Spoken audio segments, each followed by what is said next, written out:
The overall goal of these procedures is to combine chemical analyses with freshwater invertebrate toxicity tests to evaluate how well vegetated treatment systems remove current-use pesticides from urban stormwater and agriculture irrigation runoff.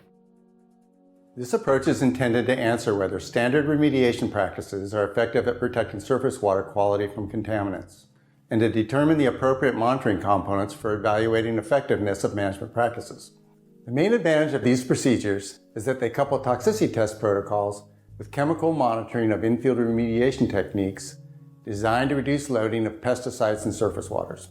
Bryn, Phillips, and Cahn will demonstrate components of an integrated vegetated treatment system designed to remove pesticides and other contaminants from agricultural runoff.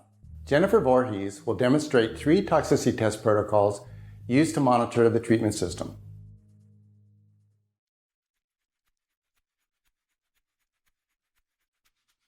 The vegetated drainage ditch used in the current example is 152 meters long and has a semi-V-shaped cross-section width of 5 meters at the top and a 1 meter depth. The ditch vegetation is a combination of native grass species primarily seeded with red fescue. The vegetated ditch is augmented with compost filters and carbon filters.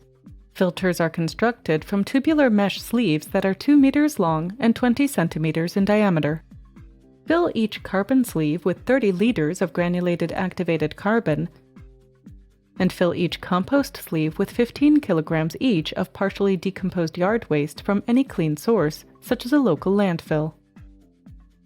Install the filters in different sections of the vegetated ditch as displayed in the text protocol. Anchor the sleeves to the ditch bottom with wire stakes on the upside.